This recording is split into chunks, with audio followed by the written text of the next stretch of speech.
All right, is everyone in? I think we have everyone's joined us. I feel like romper room. I want to say hi, Mike. Hi, Garth. Hi, Carol. So it's great to have you all join us today. And my name is Myrna Gron, and I'm the Executive Director for the Canadian Association of Agri-Retailers. And I'm really excited to be able to bring you one more of our Care Connect series. We've had a lot of really exciting topics over the last couple of weeks. And Jordan, are you moving these slides or can I move them? If you click, tell me if it works. No, it doesn't work for me to move them. So I just wanted to touch base a little bit about what CARE does. So as the Ag Retail Member Association, it's really about being that united voice for all of Ag Retail and advocating for responsible agriculture, fostering industry growth and sustainability. And if we go on to the next slide, you'll be able to see our team that does a lot of these things. I'm not going to go through everyone. I'm sure those of you who are joining us have heard me say that we handle communications. We have our big convention coming up in November in Regina. We have member relations and training. So we have a new learning management system coming out with all of the training that we offer and our new Ag Retail Management program that's going to be launched next week. And if you ever want to get in touch with us or become a member, we're in our membership campaign right now. So retailers can become members, suppliers, we have affiliate categories, and you can either click on this QR code or just reach out to one of us and go to our website. It also has that ability for you to learn more. So next week is going to be, I believe, Jordan, it's our last session before we head into our spring season here. And so we're going to be learning a bit more about sustaining yield while enhancing efficiency, practical nitrogen insights for ag retail. And so that'll be next Thursday. But today we have another amazing Ag and Ag Food Canada speaker. And I'll let Jordan introduce her. But we have been really thankful for Ag and Ag Food Canada and the research and knowledge exchange they've been able to bring to our members. These sessions are all recorded and you are able to get continuing education points for them. So please follow up after and you'll be able to learn more about that. I'll turn it over to you now, Jordan. Perfect. And with that, first we'll do the housekeeping of please ensure mics are muted, and we welcome people to show their bright smiling faces, but do understand if you want to keep your cameras turned off, it is completely your option. Today, we've got Dr. Kirsten Hannum.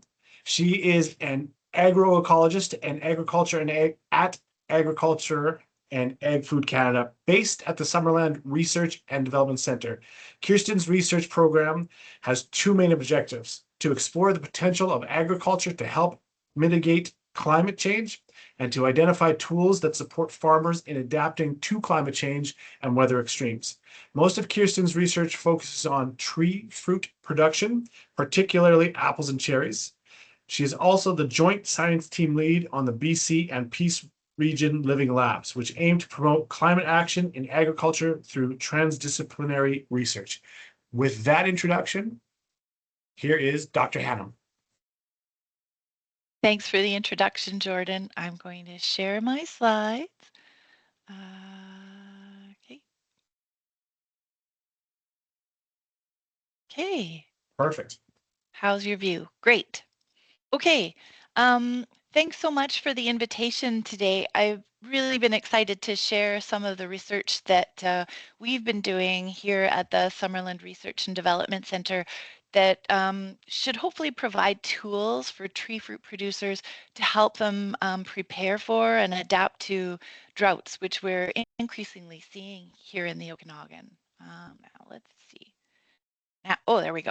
But I wanted to start by mentioning that the research I'll be presenting today is the result of the work of a whole host of people who've worked with me or come before me, including research technicians, graduate students, a whole host of research scientists who are still here or have retired, and more co-op students than we could ever count.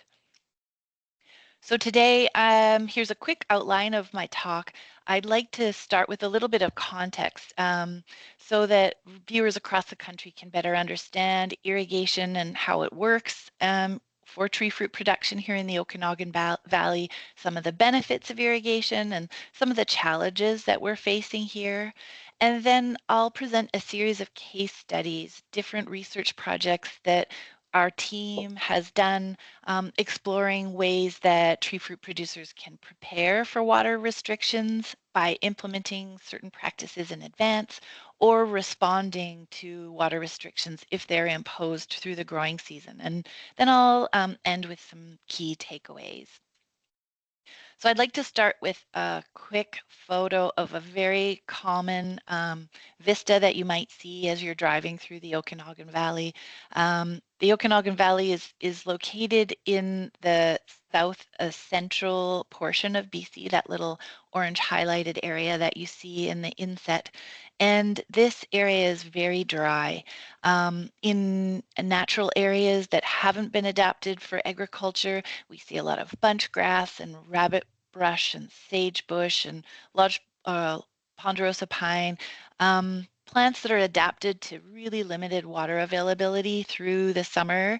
And when we irrigate, we dramatically change the soil, we dramatically change the plant productivity. So you can see in the background, there's some overhead sprinklers irrigating a large vineyard, and you can see that the big difference between the natural ecosystem and the agricultural ecosystem.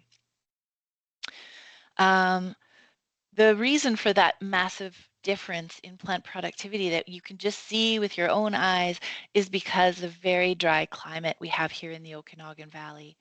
The southern part, the south and central part of the Okanagan Valley is characterized as a semi-arid climate.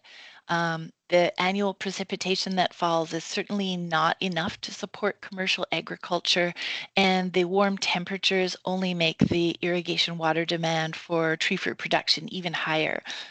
Average temperatures in the southern part of the valley are as high as 21 degrees Celsius, and maximum temperatures can even reach as high as 45 degrees Celsius in the heat of the day. So we have very high water demand for our commercial tree fruit producers, and irrigation is absolutely required to provide that water. So the Okanagan Valley is known for its tree fruit production and its wine grape productions, particularly sweet cherries and apples and wine grapes, but we also produce apricots and plums, peaches and nectarines, all kinds of tree fruit. And the area in agriculture or in tree fruit production in the valley is relatively small, only 8,500 hectares, but that's very intensively managed acreage. And about 5.7 million meters cubed of water is used for irrigation in tree fruit in the Okanagan Valley each year. Irrigation in this valley is managed in kind of a unique way. Although the valley follows a chain of lakes, so we have this impression of water abundance, most irrigation water is derived from annual snowpack, which melts and is retained in a series of about 36 dams and reservoirs that are distributed across the valley. These reservoirs were initially set up by irrigation districts that were organized by agricultural producers to provide water for their agricultural community. We now have about 50 of these organizations. We call them water purveyors, which have large individual water licenses, and then they distribute the water to the producers within the region to which their purveyed water can be distributed. So using this approach, producers can share the community benefits, buffer the effects of drought, and share maintenance costs. But the management of this purveyed water is increasingly coming under the responsibility of the municipalities, who also use this water for public use, for industrial use, and to ensure that environmental needs are met. So agricultural producers who get their water from water purveyors usually get access to that water in early April, and then it's turned off again in late September when most of the crop has been harvested. And we see the demand for irrigation water across the province growing. I've put some stars on the bars for the Okanagan and associated regions, and you can see that historically irrigation water use is quite high in these areas, and it's only expected to increase as a result of climate change, expansion of agriculture, and expansion of irrigated agriculture. We see increasingly that cherry producers are expanding into agricultural areas that used to be just managed as unirrigated rangeland, and those cherry orchards also require irrigation. And the Okanagan Valley is getting warmer and it's getting busier. You can see the figure on the left, our data collected by Environment and Climate Change Canada from the Summerland research station. And the number of days greater than 35 degrees Celsius has only been increasing, particularly in the last couple decades. At the same time, the Okanagan Valley is the fastest growing region in the whole country, and that growth is only expected to increase. And with each new person comes a greater demand for public access to water. And we're also getting a better sense that we need to protect the environmental needs of the valley. This is a really good news story that the annual sockeye salmon returns have dramatically increased in the last few years, and that's largely due to the efforts of the Okanagan Nation Alliance, which is an assembly of Okanagan Syilx First Nations that are working really hard to restore riparian ecosystems across the valley and improve sockeye salmon and other fish returns. So we need to make sure that sufficient volumes of cold, clean water is available to those ecosystems. So if we turn to tree fruit itself, we need to remember that unlike a lot of the crops that Canada grows, tree fruit is a perennial crop. And as a result, practices and the types of crops that are planted changes pretty slowly. The figure that you see in the middle shows the acreage of Okanagan land planted to apples, cherries, and grapes, and the changes that have occurred between 2006 and 2015. And I wasn't able to find more up-to-date data, but the trend we're seeing is continuing, that we have reduced acreage of apples as apple producers struggle to make it work, whereas wine grape producers and cherry producers are doing a bit better because they've managed to find ways to market their crop in a way that increases their profitability. But change really happens slowly. When a new orchard is planted, it takes 3 to 5 years after planting for commercial production to begin. And so growers can be hesitant to make changes. And if they lose their crop, say to lack of access to water, it's pretty devastating because it takes at least 4 years for them to be able to be productive again. Growers have, in the late 90s, early 2000s, changed from less efficient overhead irrigation methods to under tree sprinklers and drippers, and that has really dramatically improved water use efficiency in tree fruit. So that's a great thing.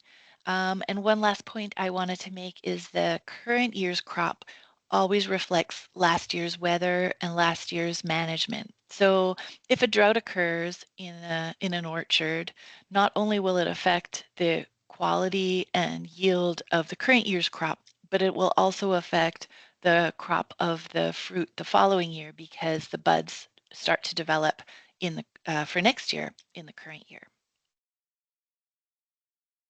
Okay, so in summary, in the Okanagan Valley, commercial tree fruit production is just not possible without irrigation. It's much too dry here to grow a marketable apple or cherry without water. But agriculture has to increasingly compete with other priorities for water. And as a result, producers are really motivated to improve their water use efficiency. And we've seen production practices shifted. The most dramatic is the change from overhead irrigation to under tree irrigation, which has really reduced water consumption. But any changes in tree fruit production, they work on a long timeline because it takes a long time for growers to reach productivity if they decide to replant or rejig their irrigation system. Okay, so I wanted to use two case studies of practices that are available to growers to help them prepare for water restrictions in advance, should they be imposed by a purveyor or by the province. Um, Before we do that, I just wanted to give a quick little reminder of what I mean by evapotranspiration. So in a typical orchard that's irrigated with under-tree drippers or micro sprinklers, there are two main ways that water can be lost from the system. The first is evaporation from the soil surface, and the second is transpiration through the stomates in the leaves. So if we want to identify practices that might help reduce water loss, we can use tools to focus on those two mechanisms of water loss. So the first of these is surface mulching. So you can see the figure on the left is from a research orchard of a project we currently have going on, where the soil under these young apple trees is maintained bare, used through occasional applications of herbicide.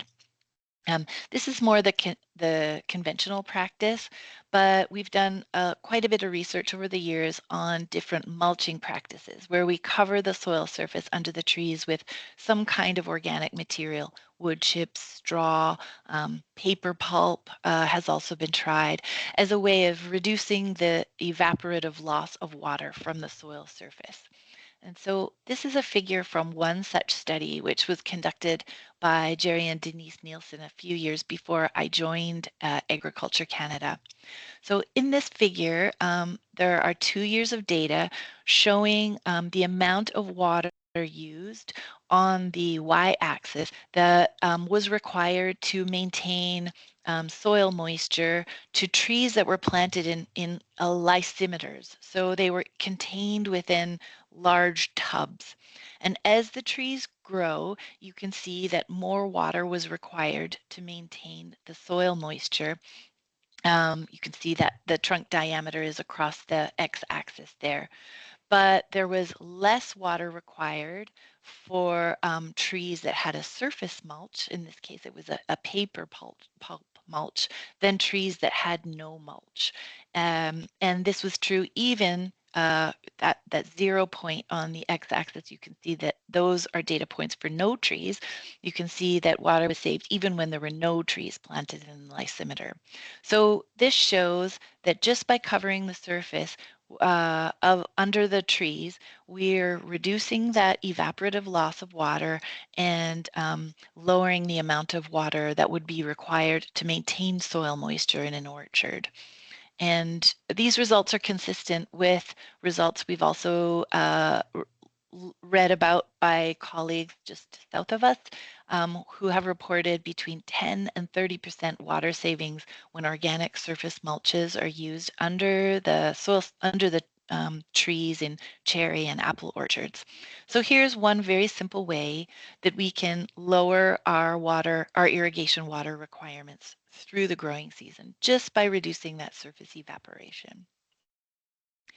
A second tool that might be useful is the use of a foliar protectant. This is a photo taken by my colleague Hao Zhu, and you can see that these apples have suffered sunburn damage. This is another increasingly common injury that happens to tree fruit in these extreme heat that we're experiencing.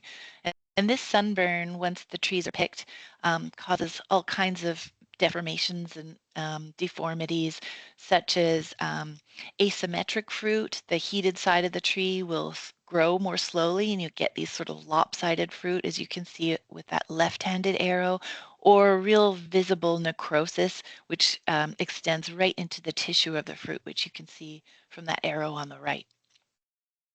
So the typical way to prevent this kind of sunburn damage is overhead irrigation. So the water will be either misted through hydrocooling, or just irrigated with overhead sprinklers that cycle on and off every 20 minutes during the hottest part of the day. The issue is, of course, that these practices use a lot of water. So we're looking for alternative ways to prevent this sunburn while reducing our water consumption. And we happened in 2021, which was the big heat dome year for us, to be exploring a locally produced foliar protectant.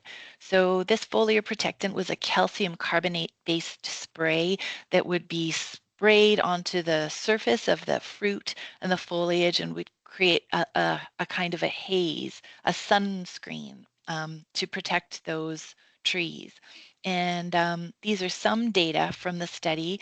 These data show periodic measurements of stem water potential, which is an indicator of water stress. So the more negative the number is on the y-axis, the harder time the tree is having to pull water up through its xylem tissues. So we can see that the trees that had the foliar protectant tended to have a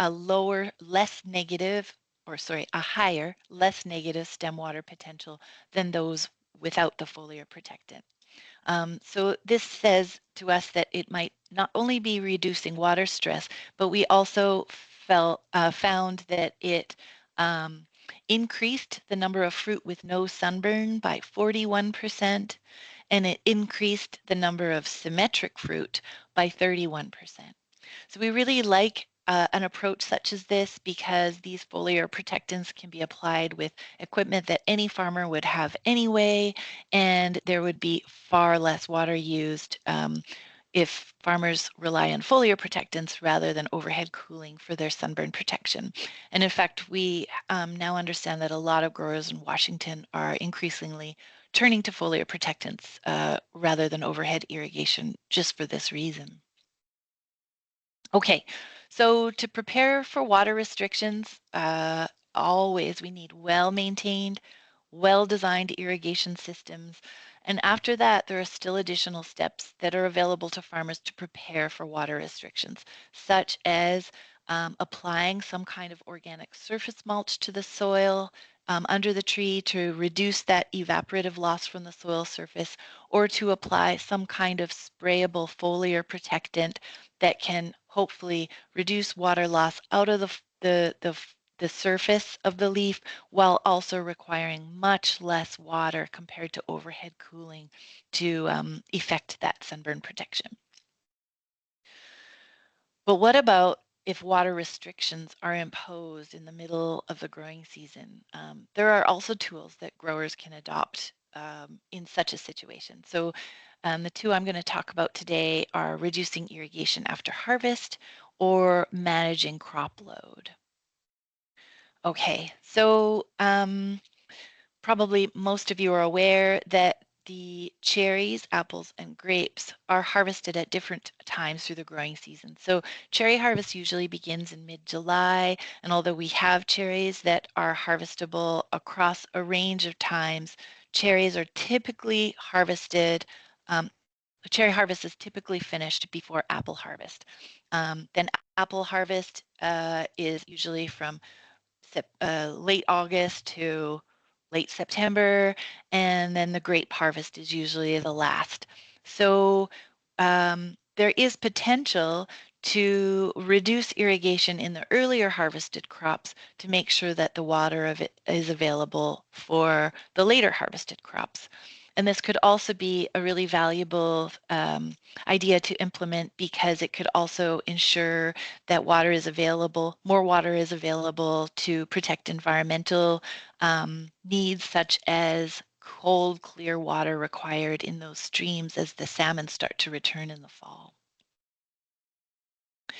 So our colleagues at UBC Okanagan started this work by exploring the potential to impose a post-harvest deficit irrigation or reducing irrigation after harvest in cherry by 24 to 30%. And they found almost no effects on soil properties, on tree growth, crop yield or quality in the subsequent year when a post-harvest irrigation reduction was imposed.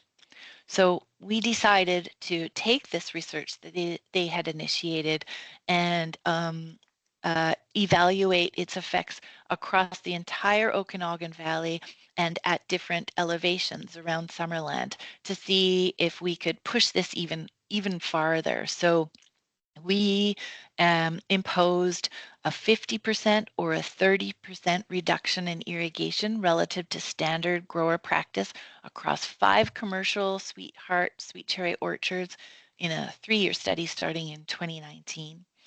And we measured things like the effects of these treatments on water stress, stem water potential, and on crop yield. So these are data from of stem water potential, so as an indicator of plant water stress in 2020 to 2022 in the pre-harvest season, and in 2020 and 2021 in the post-harvest season once that irrigation deficit had been applied on these sites. So you can see across all the sites there was very little effect of the deficit irrigation treatment in the previous year to plant water stress prior to harvest. So you can see the figure A is for sites 1 to 4. The deficit irrigation treatment was applied in 2019, and we saw no effect on stem water potential in the pre-harvest season of the subsequent year. For example, in the post-harvest time period when the deficit was actually applied, you can see that there are some effects on stem water potential, particularly in sites 4 and 5, where stem water potential was more negative or the tree was more stressed, had a harder time sucking up that water when irrigation water was held back. However, we saw very few effects on the crop. So the data for 2020 are the crop yield of cherries in response to a post-harvest deficit irrigation treatment that was applied in 2019. And you can see that there was only treatment effects on one site, and in fact we saw increasing yield with those deficit irrigation treatments there compared to conventional irrigation practices through the whole growing season. In subsequent years, in response to the deficit irrigation treatment the previous year, we saw no treatment effects on yield at all. So we're continuing to do research on this practice here at the research station. We're comparing deficit irrigation practices to common grower practice to see where there are opportunities to save water. And we're also working closely with a post-harvest fruit physiologist and a sensory expert to evaluate the effects of these treatment on storageability of the cherries and on their sensory and fruit quality properties. Okay, the last example I'm going to talk about is a crop, the opportunity to adjust to an imposition of a drought through crop load reduction. And this research was also done several years ago by Jerry and Denise Nielsen to explore opportunities to adapt to, say, a drought that's imposed mid-season. And at the time, they were kind of skeptical that this might occur. However, interestingly, this year, this is a screenshot from the Summerland website, which the City of Summerland website, which is the water purveyor for growers in the Summerland area, announcing that as soon as water was turned on in April, growers were going to be allocated 20% less water this year than they typically are. So 640 millimeters of water through the growing season rather than 800 millimeters, which they were used to getting. So these kind of drought restrictions are becoming a reality. So in this experiment, which was conducted over 3 years, irrigation was reduced relative to standard practice by an increasing amount. So irrigation was reduced by 50% to 18% relative to standard practice in ambrosia apple. And in apples, bloom typically occurs in mid to late May, so it hasn't quite occurred here yet at the research station. And after bloom, to mimic sort of a mid-season imposition of drought, they manipulated the crop by imposing a heavy or moderate or light crop load. As late as June, this crop load reduction treatment is pretty late. Usually producers reduce their crop at bloom. And this was meant to mimic sort of an emergency situation. And these data are summarized showing stem water potential again. So the more negative it is, the more stressed the trees are, the more difficult time the trees are having to pull water up through their stems. And on the y-axis is fruit size. So we've indicated that about 200 grams is how large of an apple has to be for it to be marketable. And what we can see from this graph is that not only is stem water potential less negative when the crop load is light, so by reducing the crop load, we're reducing the amount of water required by the tree. But we also see that regardless of the fact that the trees with the light crop load were showing signs of stress, they were much more likely to produce a marketable fruit size.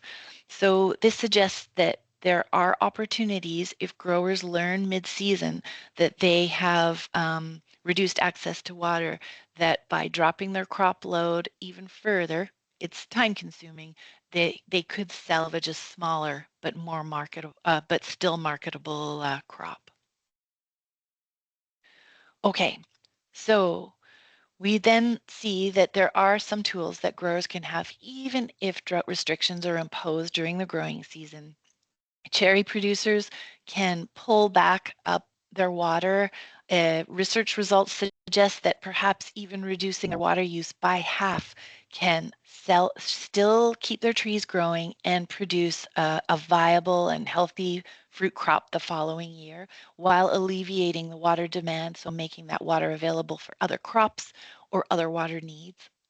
And if droughts are imposed earlier in the season, apple producers could drop some of their crop load to reduce the water demand of the trees while still producing a smaller but marketable crop. So key takeaways from all of this, once again, I can't emphasize enough, but well-maintained and well-designed irrigation systems are really a must. And we see growers increasingly turning to good irrigation system design and careful irrigation practices to ensure that they meet this need. But there are additional tools that they could employ to reduce their water consumption needs. For example, reducing the water loss from the soil surface by applying some kind of organic mulch, and considering the use of easily deployable foliar protectants that protect the fruit from sunburn, perhaps reduce some of the water loss out of the leaves, while also stopping their need to use overhead irrigation, which uses a lot of water for crop cooling. And then if drought restrictions are imposed in the middle of the growing season, using careful crop load management, lower crop load to reduce irrigation water requirements can help them still produce a marketable crop, or applying strategic irrigation deficits after harvest in cherries also appears to be a really viable way to make water available for other water users while still protecting their high quality crop in the subsequent year. Of course, different solutions will work best for different growers in different growing seasons. So making sure that they have a full toolbox of tools is really needed, which is why I'm particularly excited about the irrigation research that we're doing here at the research station. And with that, I'd like to thank all of you for joining me today. If you have any questions about the research or would like to see some of the papers or talk to me about implementing these practices, please don't hesitate to email me. I've put my email address there. And with that, I'll thank you for listening to me, and I'd love to answer any questions you have. All right. Well, thank you so much. Kirsten, we have Kirsten, sorry, I did that wrong again. We definitely have time for questions, and that's what's really great about these Care Connect sessions, because you now have the expert in the room, and we all have the ability to ask questions on what you currently shared, or if there's something else that you were thinking about and we're hoping that maybe you would learn today and you want to ask either Kirsten if she has that information or how to reach it. If you want to put your question, you can put one in the Q&A or in the chat, or just raise your hand. Do I see one there in the Q&A? Have you found that mulch material or color affects the rate of evaporation? Thanks for that. We're not directly measuring the rate of evaporation, but we are measuring the differences in soil moisture under the mulch and without, in trees with and without mulch, and comparing soil moisture retention that way. And we're also doing some cool studies where we're monitoring soil moisture under mulch and without mulch, and irrigating the soil to maintain equivalent soil moisture, and then determining how much water is required to maintain the equivalent moisture with and without mulch. And we found pretty significant water savings, particularly in really young trees. I couldn't present those results because the student is just defending their thesis, so it's not published yet. But we found in orchards where the canopy is really still small, a major pathway of water loss is that evaporation, because the canopy isn't shading that soil surface. So the student who's doing that work, Sebastian Damon, has found really significant water savings just by mulching. We found we need much less water to maintain equivalent soil moisture when the soil has a surface mulch on it. What do you think the percentage of growers out there are using mulch or something to cover the soil around the tree trunks or over the roots? Yeah, that's a great question. And I think right now it's still fairly low. However, Jordan in his introduction mentioned that I'm working on the Living Lab project, and there are several tree fruit producers involved in that and associated projects that are exploring a mow and blow mulch practice, which is a really cool thing, I think, because it's basically grow your own mulch. So they mow the alleyways or drive rows between the trees and blow the clippings onto the base of the tree. So over several mowings, it develops a surface layer of grass and weed clippings that acts as a mulch.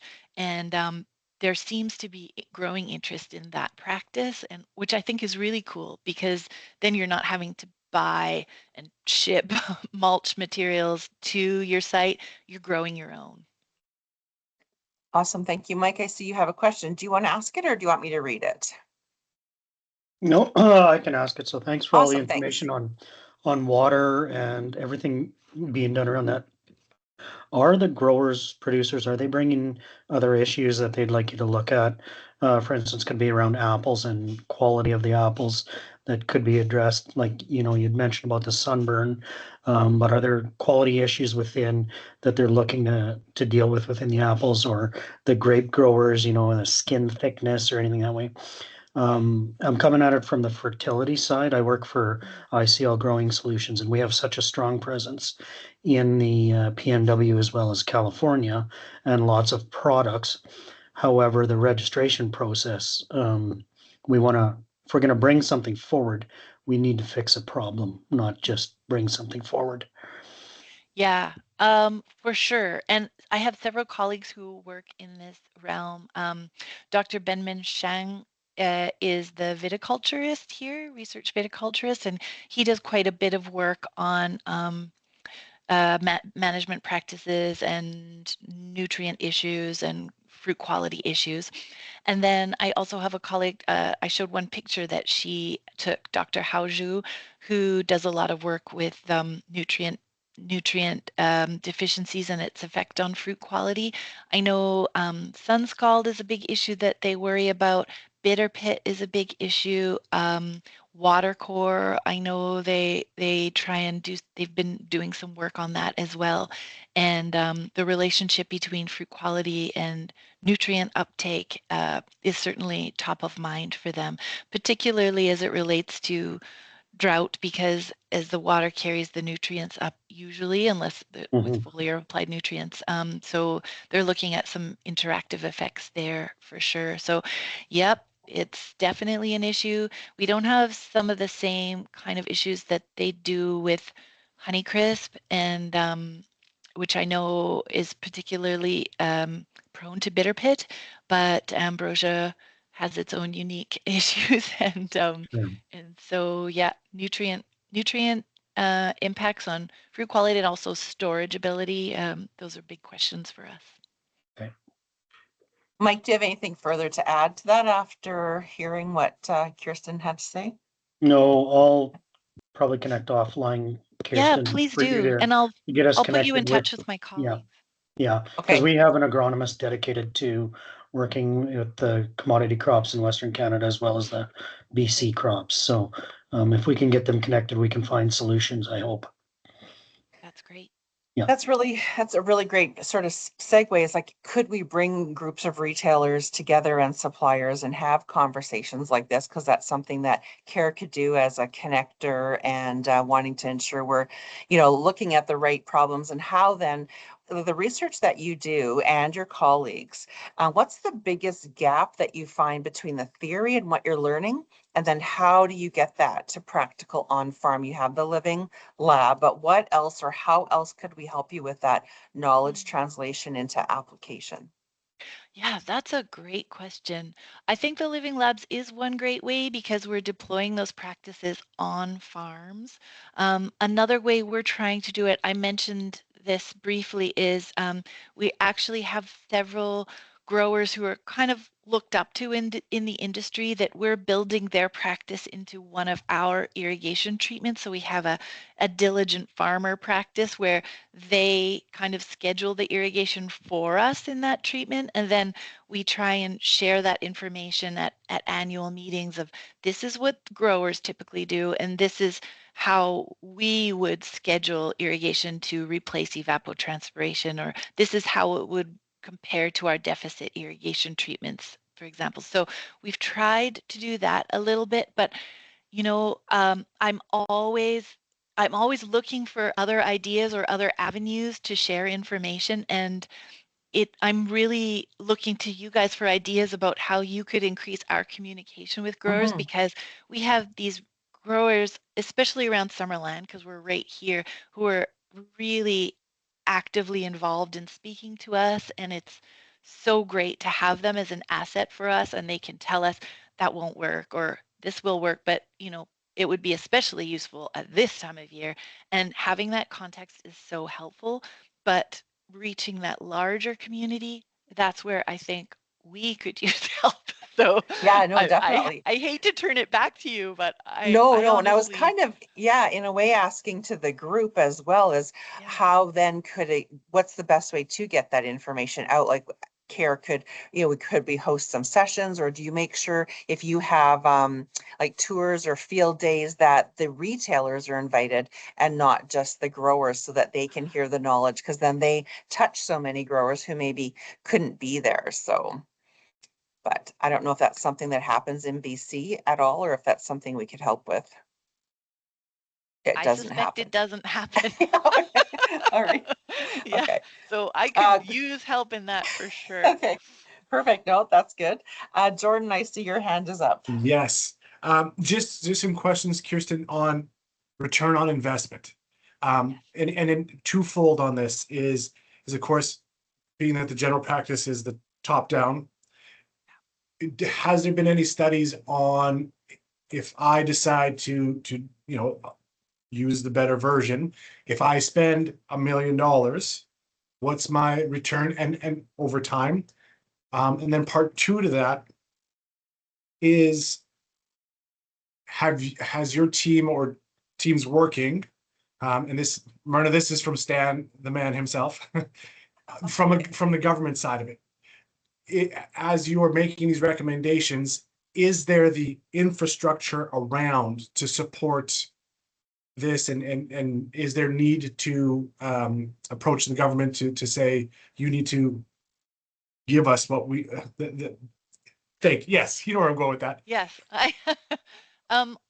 I'll say some words and you tell me if I'm answering your question, and I can reconsider. But I know here in BC, the province is providing money for growers to apply for grants through Investment Agriculture BC for irrigation infrastructure investments. I believe that those are really highly, they're very quickly, the money snapped up. So I think it's popular, but perhaps it's not reaching as many people as it could. Irrigation design and redesign, it's so tricky because it's best done before planting an orchard, so, or a vineyard. So you have to catch growers right at that prime time to be able to get that irrigation redesign put in, and it can be quite pricey. So I think having good opportunities for extension plus funding to hire irrigation designers to help you is really key. And I think there always can be more. But again, that slow turnover of a crop kind of hampers that, I think, in some cases. Um, we have uh, we have some young growers and more established growers who are using a whole host of different decision support tools to help them schedule their irrigation. And I think that's been really neat to see. Some are using online ET estimators that are available from the province, which has been great. Others are using soil moisture sensors, etc. But again, support in deploying those, I think, would be really helpful. One thing I see is that there's, aside from the winter damage, which has really devastated a lot of grape producers, but grape and cherry producers do appear to have more spare money to make these investments. The apple industry is really struggling. They struggle to make a living. And so doing those big investments, I think, is harder for the Apple industry. So strategic support to Apple producers would definitely be very well received. Yeah, I don't know. Does that answer anything? Yeah, that one part, and then the second part is, as growers are making the changes, is the infrastructure on a larger scale to get the water to the farm or to the grower, is that in place, and is there Right. is there things we should be doing to have conversations with government on preparing Yes, great infrastructure? question. Yeah. Yeah, and I think there too, there are some challenges.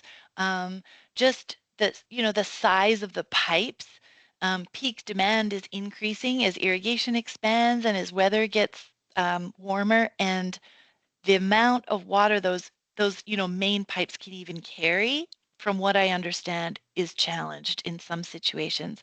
I know the Summerland situation best, but they have been investing in replacing pipes to try and locate leaks, which has been a big investment and effort on their part. As well, across the Okanagan, there's been funding to install water meters in the hopes of identifying those leaks as they move down those pipes. But again, that is something I commonly hear from all municipalities is the huge amount of money required to maintain these systems and municipalities are struggling as they take on this burden of managing these systems, which are all really aging. And there's a bit of tension between agricultural producers, like the community itself feels that they set these systems up and are anxious that the cost of the maintenance is potentially going to be downloaded onto them, even though other users do use these systems increasingly as well. So that upper level government support, I think, could probably motivate a lot of that infrastructure replacement and maintenance work that municipalities are struggling to find money to do it properly. And there's anxiety from the agriculture side that they can't bear the burden of this cost. Very interesting. And that definitely does. That definitely answers the two-part question for me. Oh, great. Thanks, Jordan. I was actually to add to that one, when you talked about the purveyors and allocating certain percentages, and when agriculture gets a reduction, how do those growers, or how can the retailers help with, do you maintain your yield for this year, reducing it 50%, adding mulch, but then how do you protect the long-term orchard health? Like, what's the payoff, and what is it that they have to really think about when a reduction is imposed on them? Yeah, I had in my original presentation, I had a slide showing a longer term study that showed the effect of continuous drought on fruit quality over time. And we certainly saw in that 3-year study that after 3 years of a quite severe drought level irrigation, the fruit size itself was really affected. At some point, trees really suffer, and it is important to make sure trees do get the water that they need. I don't know if you've heard of this phenomenon of rapid apple decline, but it's a situation where we really noticed it in the Okanagan starting in about 2017, where trees would be growing with a full crop, and then all of a sudden they would just collapse, and the entire tree would die, the fruit on the tree would die. And as we've been continually looking into this phenomenon, it appears to be related to water stress. So there's problems at the graft union, it's nibbled at by insects, and the tree just struggles to pull enough water up. And in some orchards, this problem was particularly severe in very shallow soils where it's likely the tree wasn't able to access enough water. So we need to find that balance between making sure the trees, if we have to save water, okay, the trees can endure a little bit of water restrictions, but we can't push them so far, because after several years we see declining health, tree collapse, reduced crop load, reduced crop quality. So it is a concern for sure. I think things like mulching can help protect trees from that sort of thing, because then there is less water required to maintain that soil moisture. But again, it's a whole toolbox approach, and I think different growers will be able to deploy different practices depending on their soil, their crop, and how much money they have to implement some of these practices. And I'm assuming that the apple industry, the supply chain, is aware of this beyond the grower, right? And are sort of looking to government to say, look, BC government, this is one of your big exports, are apples, and you're known for. Like, I'm sure those conversations are happening, or are they not? They're happening, but there's a huge amount of change, particularly in the apple industry these days. You've probably heard about the collapse of the main packer, BC Tree Fruits, last year, or was it me? I think it was last year. That's led to a lot of instability as growers struggle to find packers for their fruit. BC Tree Fruits was very involved in providing those extension services which now that information and that expertise has been lost. And although some companies are starting to step in, Algoma Fruit, and there were smaller packers that were able to pick up some of that load, it's a big issue. The BC provincial government has developed a stabilization plan several years ago, which was aimed at identifying those opportunities for BC apple producers um, to increase that crop quality requirement that is needed to get those good prices, and maybe invest in new varieties or find new niches that they could um, find a competitive step into those markets. But it has been a struggle. That stabilization plan is still being implemented, but I know it's been very, very hard for the tree fruit industry. And BC Fruit Growers Association has a new president, and they're working very hard, but there's been a lot of challenges for growers here. Wow, okay. So it makes the work that you're doing even more important, as well as getting that information to the retailers and then out to the growers. So I really appreciate this session today. Again, you have your contact information, I believe, so that Yes. people can contact you directly if they have more questions, or if after they review, because I know some people couldn't be here today, and if when they watch this session, reach out to you as well. So Jordan, turn it over to you. Are there any other last minute comments that I've missed?